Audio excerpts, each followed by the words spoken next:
नमस्कार, आप देख रहे हैं न्यूज़ 18 का डिजिटल प्लेटफॉर्म और मैं हूं आपके साथ सृष्टि शेखर। दुनिया के सबसे अहम तेल समुद्री रास्तों में शामिल स्ट्रेट ऑफ हॉर्मुज महीनों से जारी तनावों के बीच अब यहां एक बड़ी कूटनीतिक खबर सामने आई है। ईरान और ओमान ने समुद्री यातायात को मैनेज करने के लिए एक अहम समझौता किया है और इस समझौते के तहत हॉर्मुज से गुजरने वाले जहाजों के लिए अलग अलग एंट्री और एग्जिट रूट तय किए गए हैं। यानी जो समुद्री रास्ते पर तनाव की वजह से दुनिया की नजरें टिकी हुई थी, वहां ट्रैफिक को व्यवस्थित करने की कोशिश शुरू हो गई है।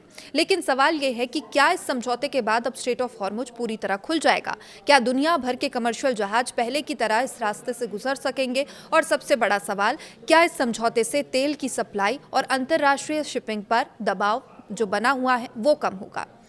दरअसल ईरान और ओमान के बीच हुआ ये समझौता हॉर्मुज में सामान्य समुद्री आवाजाही बहाल करने की दिशा में एक अहम कदम माना जा रहा है। हालांकि अभी इससे पूरी तरह से शिपिंग सामान्य होने की गारंटी नहीं माना जा सकता।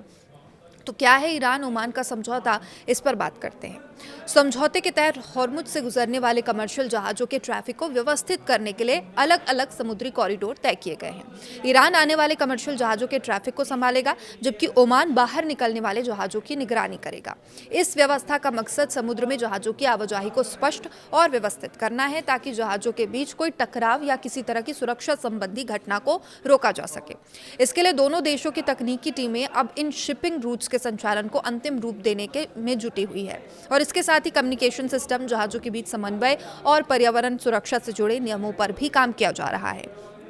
यानी फिलहाल समझौता हो चुका है, लेकिन इसकी जमीनी व्यवस्था को पूरी तरह लागू करने की प्रक्रिया अभी जारी है।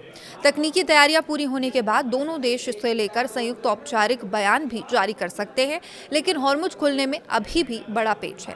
यहाँ सबसे महत्वपूर्ण बात समझना जरूरी है, ईरान और ओमान के बीच हुआ समझौता ये नहीं बताता कि अब स्ट्रेट ऑफ हॉर्मुज से दुनिया के हर जहाज की आवाजाही तुरंत सामान्य हो जाएगी।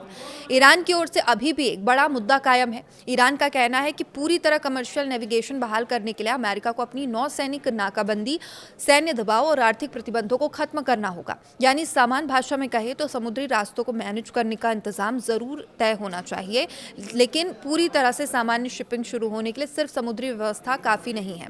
इसके लिए राजनीतिक और कूटनीतिक स्तर पर भी समाधान जरूरी है और इसी वजह से इस समझौते को हॉर्मुज का ताला पूरी तरह खुल जाना नहीं, बल्कि उसे खोलने की दिशा में एक जरूरी कदम माना जा रहा है।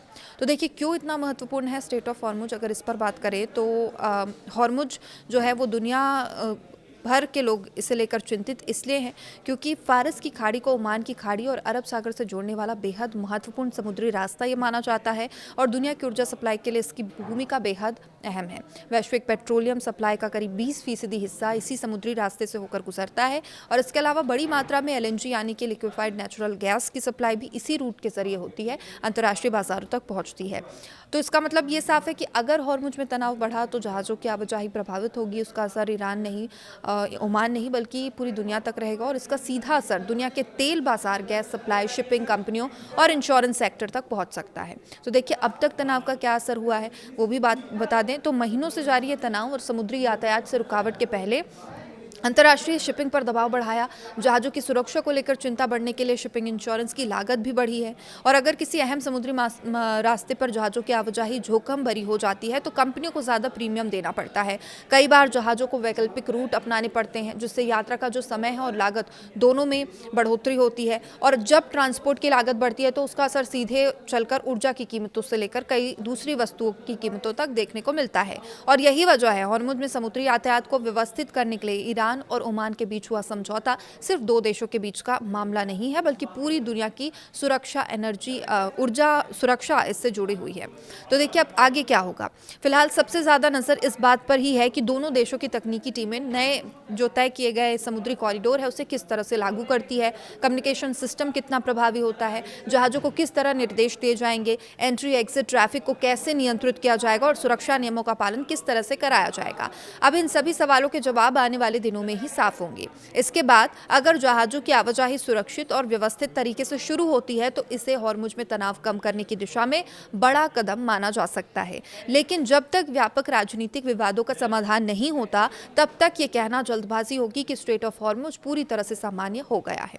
तो देखिए, कुल मिलाकर ईरान और ओमान के बीच हुआ ये समझौता हॉर्मुज संकट में एक अहम डिप्लोमेटिक डेवलपमेंट है। दोनों देशों के समुद्री यातायात को व्यवस्थित करने के लिए एंट्री और एग्जिट रूट तय कर दिए गए हैं और और तकनीकी टीमें अब इन रूल्स को लागू करने की तैयारियों में जुटी हुई है। लेकिन वहीं दूसरी तरफ अमेरिका ईरान के बीच जारी तनाव इस पूरे मामले की सबसे बड़ी कड़ी बना हुआ है। यानी कि तस्वीरें फिलहाल कुछ ऐसी ही है कि हॉर्मुज का रास्ता तय हो गया है, लेकिन रास्ते पर पूरी तरह से सामान्य आवाजाही अभी भी बाकी है। अब देखना यह होगा ईरान और ओमान की ये पहल क्या वास्तव में दुनिया के इस महत्वपूर्ण एनर्जी रूट पर तनाव कम कर पाती है, या फिर हॉर्मुज एक बार फिर बड़े भू राजनीतिक टकराव का केंद्र बनता है। अपडेट के लिए जुड़े रहिए न्यूज़ 18 मध्य प्रदेश छत्तीसगढ़ के साथ।